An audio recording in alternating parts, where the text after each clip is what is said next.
Welcome to the Say It Ain't Swoh podcast. Thanks for tuning in. Please subscribe, like, share, comment, tag. I'm on every platform. Appreciate y'all pulling up with me today because I got something special to talk to y'all about. Today, we're going to talk about my time at AEW Full Gear 2025 that was held at the Prudential Center in Newark, New Jersey. This is something that was not even on the radar for my weekend. This past weekend, we were supposed to be celebrating my sister-in-law's born day. Her born day is on the 27th, which is on Thanksgiving this year. But we're not all going to be together, unfortunately, this year. So we decided to celebrate early. You know what I mean? So that way we're together because we love to do these things with each other. We're eating dinner, vibing, chilling, enjoying each other's company. Next thing you know, a Hall of Famer, a two-time Hall of Famer, my my sister, aka Missy Sampson, texted me and asked if I had a minute to talk. Anyone that knows me personally, like really knows me below the surface of general knowledge, knows if you hit me with a line like that, my brain immediately goes to thinking something's wrong. Like something happened. What's going on? I didn't even text her back. I called her immediately. Hey, what's going on, sis? Everything okay? She said, yeah, everything's fine. You know what I mean? I hear the bubbliness in her voice. So, okay, that instantly calmed me down because she sounds like Missy. She asked me, hey, she's like, hey, bro, what are you doing tomorrow night?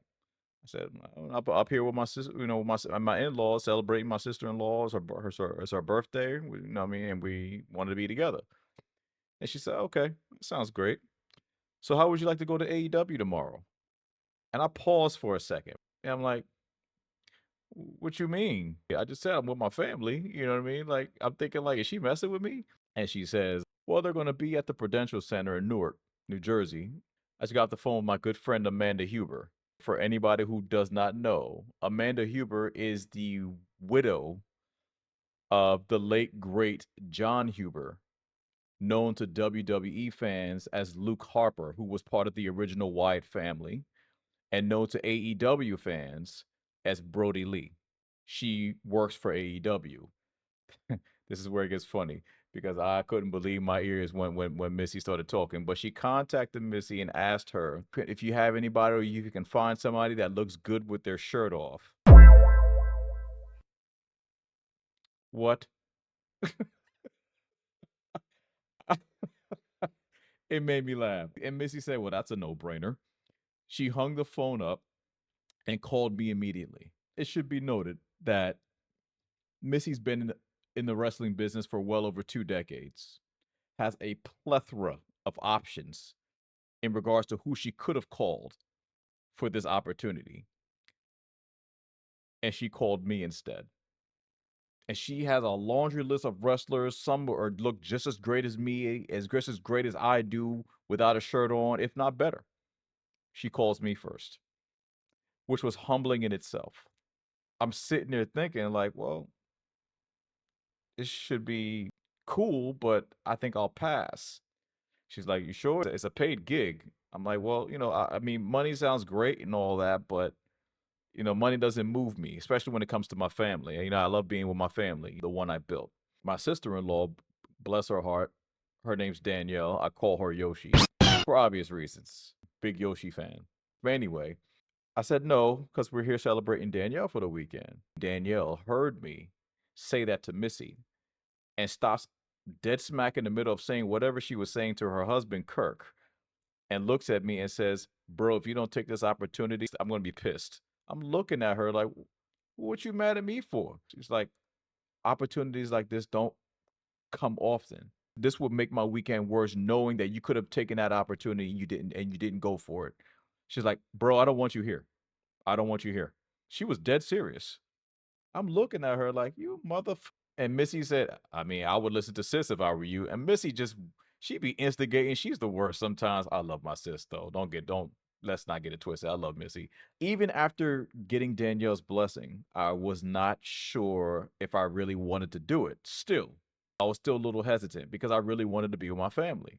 But it sounded like an awesome opportunity in relation to why Amanda was looking for Missy to provide her with someone who looks good with their shirt off.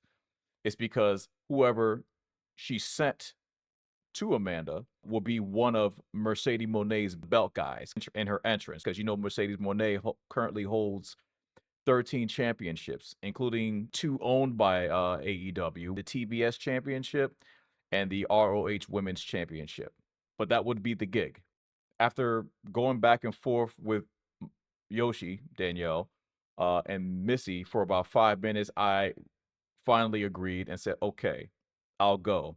And it was a blessing. And I say that was a blessing that came out of nowhere because, we hear people say that all the time, but literally, I didn't even know AEW was in town. Like, it's not to say I don't follow AEW as much as I would love to. I haven't been following wrestling as much because it hasn't been gripping me a lot lately. And it hurts because I grew up in wrestling. Wrestling saved my life. Wrestling, video games, the gym saved my life. It all started with wrestling. It just hasn't really been hooking me lately. Like, no matter what promotion it is, AEW, TNA, WWE, it didn't matter. I was really into the indies is really where it's been at for me lately. So I ended up going to the Prudential Center in Newark bright and early the next morning. I contact Amanda to make sure that everything is good to go. She told me when I needed to be there. She told me what I needed to dress in, and I couldn't bring anybody, not my wife, not my sister-in-law or my brother-in-law. They couldn't come with me. I had to go by myself because we were staying with them for the weekend where they live. They were literally about an hour away because where I live is about 2 hours away. So it just happened to work out, with the timing of it all, which is how I knew it was God, because the good Lord decided to drop a blessing in my lap that I did not see coming by using Missy, and made sure I accepted that blessing from him by talking to me through my sister-in-law, Danielle, by her getting on my case about going to seize the opportunity. I got there about 11 a.m. Even though the call time was 2 p.m., I'm a very punctual individual. I don't like being late. To me, if you're on time, you're late. Got to be early for me. I've never been to the Prudential Center, like on Prudential Center grounds, you know what I mean, to really know my way around there. So I wanted to get there with ample time so I could find my way around, right? So I pull into the docking entrance where, all talent goes for any arena in the country that's not open to the public to access. And I'm talking to AEW's own security, tall guy by the name of Sean. Shout out to Sean, AEW security, cool dude, tall, Swoh. Y'all know the drill, Team Swoh. Cheap plug. I told him what was going on. I called Amanda, put Amanda on the phone so that way he knew I wasn't bullshitting. Uh, and he told me to go back around to the garage, and that's literally right behind him. But the guy at the gate wouldn't let me in without a pass from from AEW. Let him know that that I'm talent, I'm a employee or whatever the case may be. I called Amanda again. I'm thinking I'm annoying the crap out of this woman, like what I mean. And she was so sweet on the phone from start to finish. And I will never have anything bad to say about Amanda Huber. If you are so blessed to meet her, trust me, you're good. She makes sure you're good. Although she couldn't do anything in that moment because she did not arrive at the arena at that time yet to give me my badge. Even with Sean, AEW security guy, came and vouched for me, saying, hey, he's here working with us for the day. He's like, yeah, but he kept saying, I need that pass. He's got to show me some credential before I can let him in here. I said, don't worry about it. I'll go ahead and pay for parking. Not mad about it. $40, not a big deal. That's a blessing to say in this economy, side note. So I'm very blessed to be able to say something like that. There's been a many times where I barely had 2 pennies to rub to my name.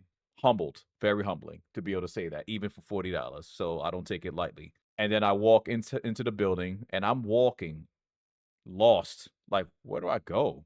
I'm walking up and down this order, asking a bunch of people, where do I go? Hangman Adam Page is the first person I run into. He spoke, said what's up, and kept it moving. One guy directed me, I believe his name was Aaron, if I remember correctly. If I apologize if you're watching. He had a blue blazer on, like, my man was fresh. Shit, I wanted to take his blazer, his jacket. I wanted to take it. I was not gonna do that.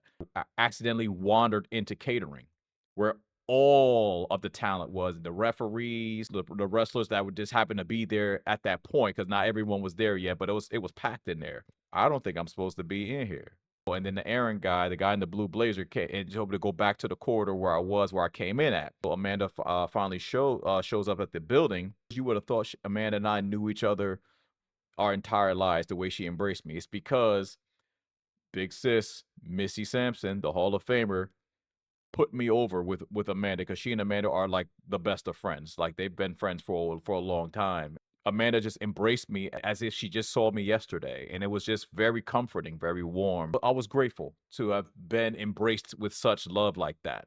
And Amanda had to run and go handle some things, so we had to wait right there again until she got back with our passes, and we finally got our passes so we can roam freely. I went to catering, sat, at 8 because I was a little hungry, so I ate, but I didn't want to eat too much. I'm gonna have my shirt up. Like, I'm gonna be bloated. I don't want to be bloated.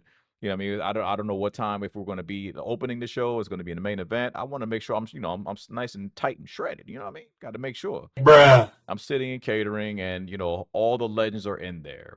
FTR was there. Dax was there. You know what I mean? All of them were in there.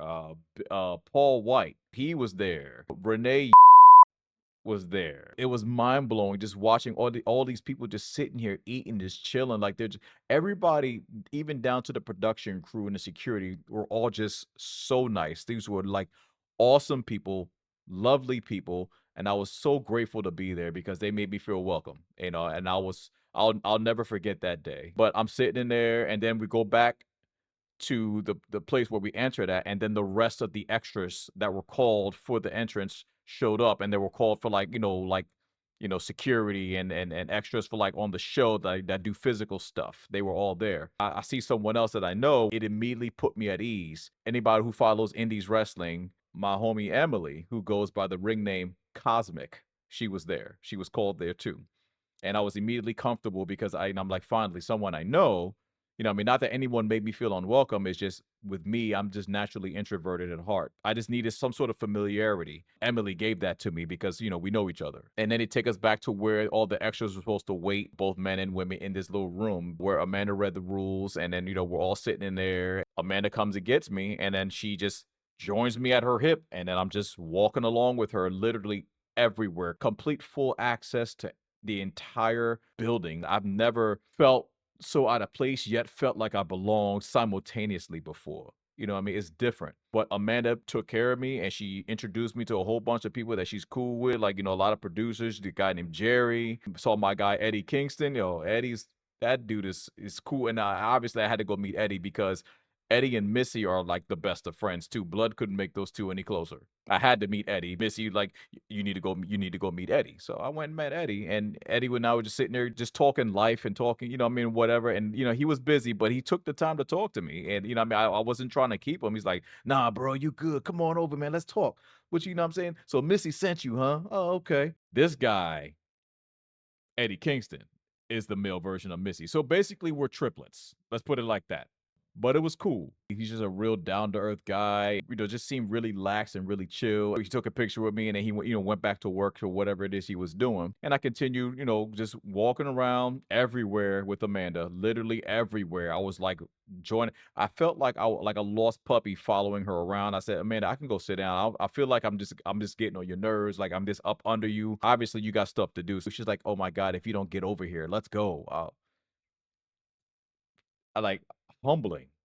She's so awesome. You know what I mean? Like it was she's that cool. Mercedes was already there. She was there like just as long as I was. She didn't speak to me. She just walked past, didn't say a word to me. As big as she is, as boisterous as her gimmick and character is, I really detected a lot of introvert vibes from her because she really kept to herself outside of the people she had to talk to in regards to leading up to the show and rehearsing and things of that nature. And she was very nonchalant with just about everything until she got into the ring. She was rehearsing and whatnot. All the talent congregate around the ring leading up to the show. Tony Khan, met him, cool dude, real chill. Like, was only for like 30 seconds because that guy's busy. He's always on go, like just going, going, going, going. And he spoke to us, talked to us for like 30 seconds to a minute, then went about his business to go do what he was doing. We were waiting there so we can finally rehearse.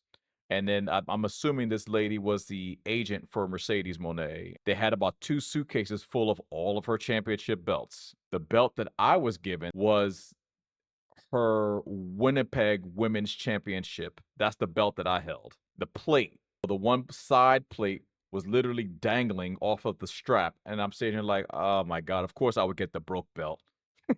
You know what I'm saying? Like, why I get the broke belt? But I figured out a way how I was going to make it work when it was showtime. I just took my finger and put it on top of that plate that was hanging on literally by a thread. So when I had to raise it up, my thumb would hold it down. So when I raise it up, it doesn't swing from the bottom.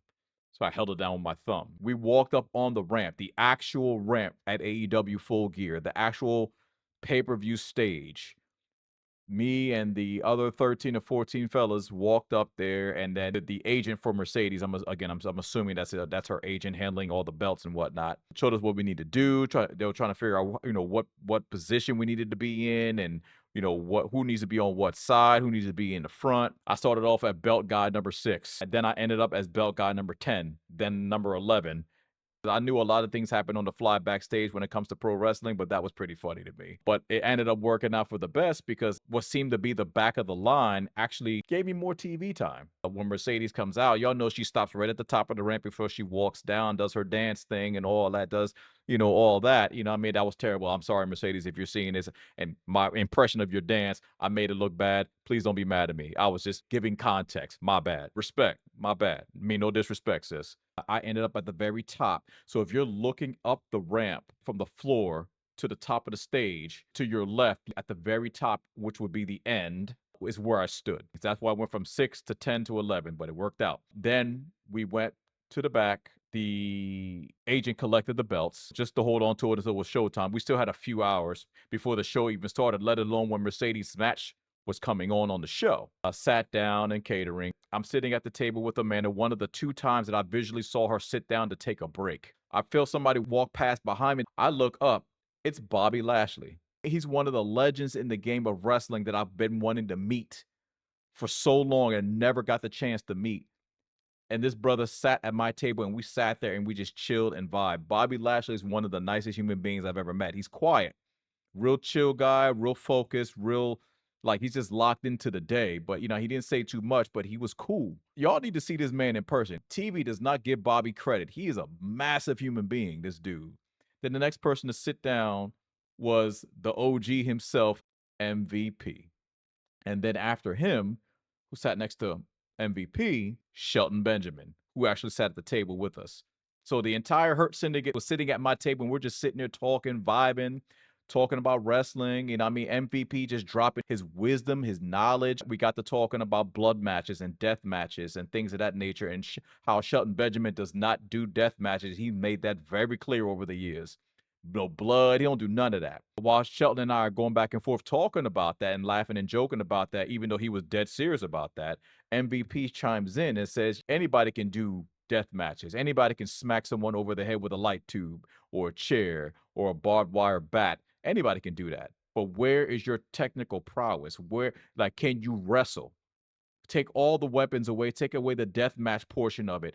What about an actual wrestling match? Can you do that? MVP had me hooked with the knowledge that he was dropping. He just talking about from his expertise, from his years in the business. It took MVP a while to open up to me, even though he's seen me before. We've met a few times before, but I understand you're feeling out energy, making sure somebody's not weird with vibes and shit like that. But MVP, that dude is real chill, man. Like his energy is very calming. You know what I mean? And whenever he spoke, I listened because that man knows his shit. Let me tell you that right now. Everybody gives MVP a lot of shit on the internet. Y'all need to leave that man alone. That man's a real OG. For real, for real. Leave him alone.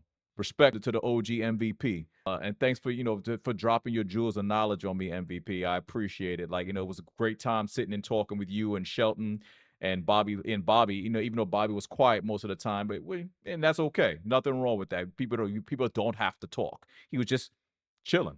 I'll go back into the extras dressing room, which is literally like the next wall over from catering in the same area. Amanda comes and gets us, and we go out into the corridor where we entered in again.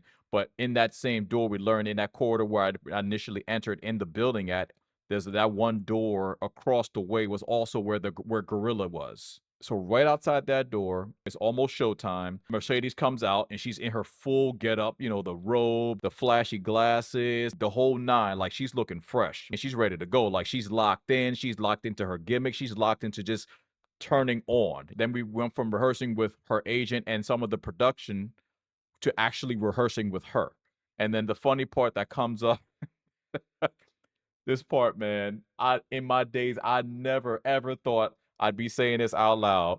But when I went to the bathroom and came back, half of the fellas had their shirts off. It's almost showtime. And Mercedes' match was up next. I saw everybody was looking shiny. I'm like, why is everybody so shiny? One of the extras moved to the side, and on the little crate, I saw a big jar of baby oil. I'm like, we are not about the baby oil right now. I forget the name of the production guy that was there handling our group. When he heard me say that, he looked at me and said, welcome to TV, man. Oil up. I lost it, and I'm like, all right. So I oil up, rubbing the oil all over me, you know what I mean? Just trying to get myself together, get myself hyped because I'm about to go on the stage in front of a sold out crowd at the Prudential Center in Newark, New Jersey, not just on TV, but on pay per view.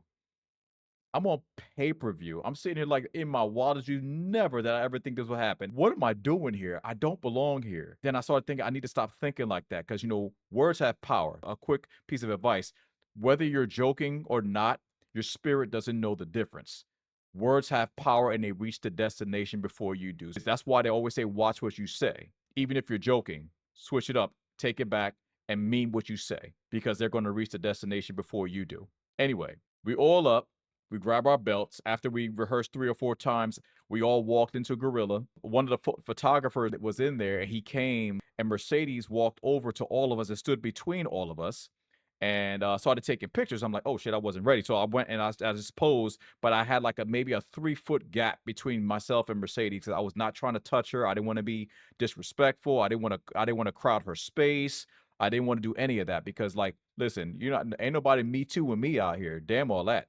But also, I'm a respectful human being. I'm not going to touch somebody without their consent. Even if Mercedes did give me consent to touch her, I still wouldn't. I'm just not that guy. You know what I mean? Because we don't know each other. So when the photographer asked us to get closer and or come in closer, I said, okay, I have no problem getting closer. I'm just not trying to touch her. I literally said that with Mercedes. Literally now went from 3 feet to 1 foot to my left. Right. When I said that, she turned and looked at me, gave me one of these looks right here. I wasn't sure how to take it because I don't know her like that, right? So I'm thinking like, is that her look of saying like, don't be ridiculous, or is her saying was that necessary? I didn't know how to take it, but she turned right back around, didn't move them, but she didn't move from where she was. She stood right next to me and posed and did her thing, her posing thing, however she does in photos, with belt guys, from her entrance and whatnot. And I was like, oh, I guess she's okay. I said, I just didn't want to be disrespectful, Mercedes. That's why. She said, it's okay. And then she went and did her thing. I walked past. I said, good luck out there, Mercedes. She gave me like a head nod, like, said thanks. I heard her say thanks. It was very faint. She's very soft spoken, at least from what I heard. But she wasn't nasty. She wasn't rude. She was just in the zone, and that's just what it is, right? Trying to get in the headspace. You about to go put on a show for the fans. They out here paying to see you. So, you want to make sure you put on your best work every night like you do when you wrestle. You know what I mean? Which is, I'm assuming, what goes through her head, just like any other wrestler that's about to perform on live television, let alone a pay-per-view. Then it was our turn to go on the stage, and I'm nervous as anything, but I walk out there, got in my position, and I was fine, which was weird because I'm in front of a bunch of people. I don't like being the center of attention like that, but it was cool. It was fine. I was there at the top of the stage. Mercedes music hits. She comes out, does her dance thing and whatnot. Now she's on now. She's doing her dance thing. Like, she's good doing her thing, right? And she puts her hands up. That was our cue to raise the belts, and the pyro goes off. As y'all saw, for anybody who watched AEW that night, you saw the pyro go off, and that's what it was. And right before she walked past, she looked at me, and I looked at her. I was thinking about giving her a fist bump, right? I was thinking about doing that. I was like, no, keep your hands down, because it might throw her off from being in character, or she might leave me hanging. I just stayed the part. You know what I mean? Because I didn't want to do anything. I didn't want to do too much. I didn't want to be extra. I was just grateful to be there. There was no way that would have happened without Missy. Amanda made it so easy for me to get out there and to be in that atmosphere like I belonged. And I was very grateful. It was a humbling experience. That whole entrance lasted maybe 2 minutes, tops. I'm walking past, going to the back at the bottom of the ramp. One of these fans to my left, one of these fans to the left yell at me, yo, Ricochet, Ricochet, where Ricochet at? I just ignored and then kept walking because I'm like, I'm not engaging with these fans like I'm some celebrity out here, because I'm not. This further confirmed what my wife, my sister-in-law I mentioned earlier, Danielle, and my brother-in-law, her husband, Kirk, saying I look like Ricochet. It must be true because a complete fan who's never seen or met me before was yelling at me, calling me Ricochet. I'm like, stop insulting that man. I cannot do half the shit that he does in this ring. If you've ever done public speaking and you get those jitters where you're like shaking uncontrollably, while I was out there in the arena, like during the entrance, the actual entrance, I was fine. I get to the back and that delayed jitters of nervousness hits me. I was shaking. I couldn't stop shaking. I'm sitting there like, I can't stop shaking. I can't stop shaking. It lasted for like maybe a half hour. It's almost like my brain's telling me, I can't believe I just did that. I was on global television. I was on pay-per-view, the most popular women's wrestler in the world right now in Mercedes Mone.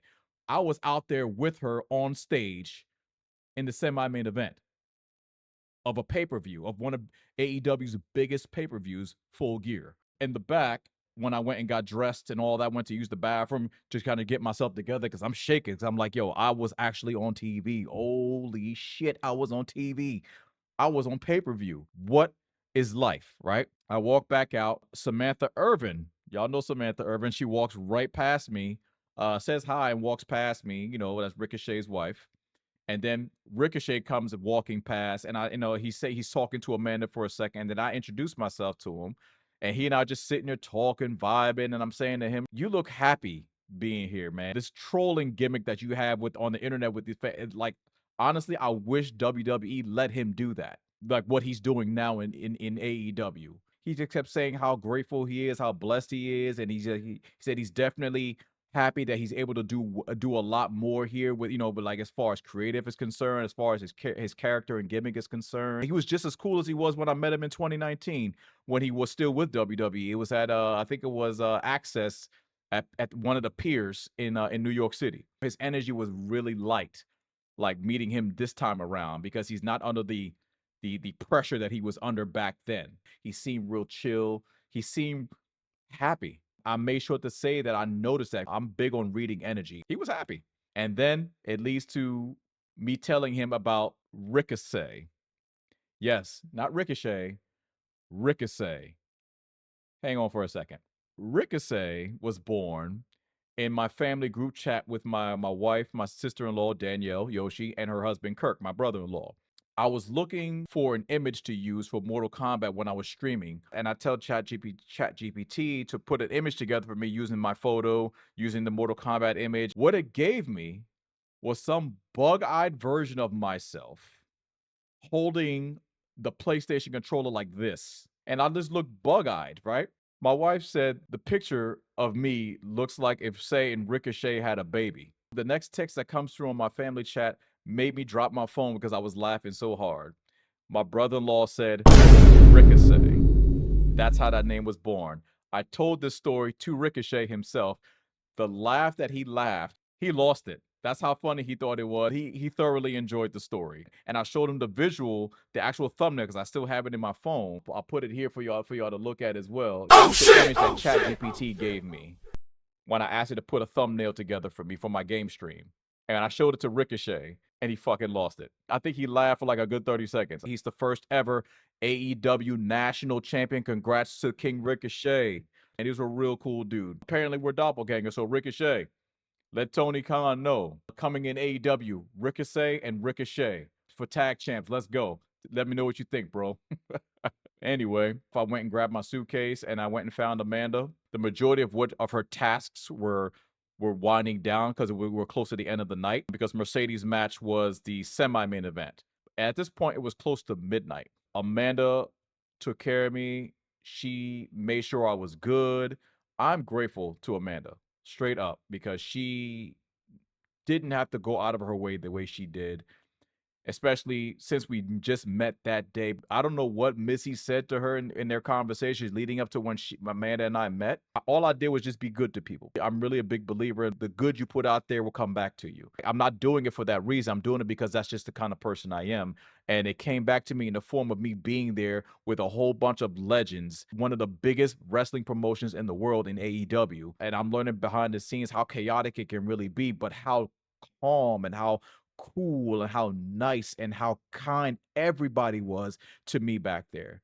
Like everybody was nice to me back there. Like not one single person was a dick. Not one person was an asshole. I saw Sean, the security guy from the beginning that helped me out in the parking garage, like 3 different times. Like, what's up, Sean? He fist bumped me every time. Like everybody's just cool there at AEW, man. The environment that I saw and witnessed and was a part of when I was there that day was a cool one. It was a chill one. It was a respectful one. It was a welcoming one. It was a warm one. It made the day that much sweeter that everyone there was so fucking kind. And Amanda was just the icing on the cake. Apparently, I'm her BFF now, but I think I still got on her nerves though. She won't admit it. Earlier, she texted me earlier saying like I'm getting on her nerves now because I keep asking if I got on her nerves. Me asking if I got on her nerves got on her nerves. Bruh. I grabbed my bag, gave Amanda a hug, and I went to my car and I went back home. And I didn't get back until 1 a.m. It was a long day, but it was so worth it. No one can ever take that experience from me. It was that good. It was that cool. I can't describe how cool it was. I really hope I get to do that again. She was letting me know if I ever want to, you know, come back again, like whenever AEW's in town that's within a reasonable distance of where I live, to give her a call. My thing is, I'm not the type of person to bother people. Everybody knows that the introvert part of me is not going to let that happen. So I told her, if you need me, you got my number. Call me. Let me know if you need me to come and help. I'll always make time for you, sis. I genuinely mean that. Missy knew that. That's why she called me. Missy knows I got her back. Anytime Missy needed anything, anytime Missy needed to be bailed out, whatever the situation may be, anytime Missy she just needed me, her bro, say, Swoh. She called. She already knew I'm on the way. So, because that's sis, and can't nobody mess with Missy Sampson. She's already scary by herself. So if she has to call me, they're really gonna have a problem. I promise you that. Don't mess with Missy, and now don't mess with Amanda, because that's my fam. She's fam now. Which is weird because me saying that she's one of the sweetest human beings on earth, for me saying that about any human, is rare. Anyone who knows me knows how rare that is coming out of my mouth because I'm such a hermit. I say to myself, y'all see my man cave behind me, right? This is what I'm doing all day. You know what I'm saying? If I'm not training, if I'm not working, if I'm not training clients, if I'm not, gaming, streaming, I'm in my house. I don't want to leave my house if I don't have to. Meeting new humans is hard enough as it is. But with Amanda, she's one of those rare humans that broke past my barriers without even trying. That's how sweet she is. That's how authentic she is. Outside of AEW, outside of any of that, we were talking about real life stuff that had nothing to do with wrestling. She didn't have to open up to me the way she did. And I'm grateful to her for that because it really got me to understand the glimpse of Amanda, not just Amanda, the widow of John Huber.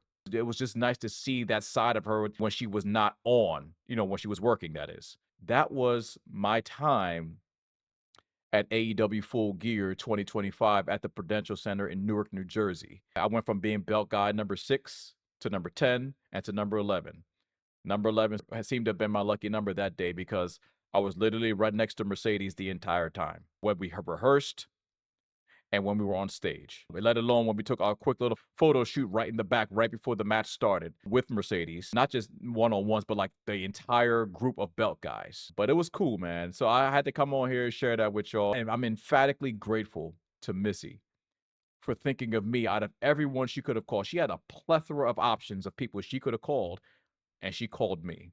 Humble doesn't even begin to explain how I felt and how I still feel. For anyone that's in the wrestling business who might have gotten a call like that for what I did at Full Gear with Mercedes, might have been a waste of their time. To me, it's a blessing. I knew that was God dropping a blessing in my lap just because I'm so faithful to his mercy, to him, because he's so merciful and gracious upon me that because I'm working so hard to build something, because when you're doing what you love to do and getting paid for it and making money doing it, are you ever really working?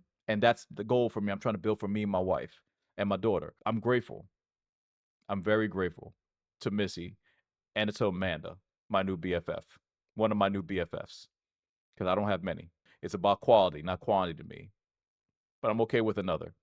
Yeah, if I say otherwise, she's gonna swing on me, and I'm scared. So we're not gonna do that. It was a great day, a great experience. That entire day of AEW Full Gear 2025, I was there all day, but it was worth it. Everything that I've learned, all the teachings, all the behind the scenes stuff that you don't see as a fan, all those things, it was eye opening. And I'm grateful to Amanda for exposing all of it to me. Thank you, Amanda. Most of all, thank you, Missy, for thinking of me out of everyone else you could have called. Thank you. It means more to me than words could ever convey. Thank you. Thank you, Amanda, for being the sweet human being that you are and for taking me under your wing that entire day. Thank you for making me feel comfortable and making me feel like I belonged. Thank you. More importantly, I want to thank my Heavenly Father, the Lord God Almighty. Thank you for dropping that blessing in my lap because all things are possible with God. In the good days and the bad, I'll always need Him. If this was a sign of all the new blessings and favor that are yet to come, I'm looking forward to see everything else God has in store for me. But my hands are open and ready to receive every blessing and favor that He has for me. I'm going to keep working. I'm going to keep grinding. And I'm going to keep doing the work because faith without works is dead. And I'm going to continue to follow His lead, walking in faith, not by sight, trusting that God will provide in ways that no one else can. Thank you all for joining me. If you watch this all the way through, I'm grateful to you for listening because I know I can ramble. So thank you. I appreciate you. Stay blessed. Stay humble.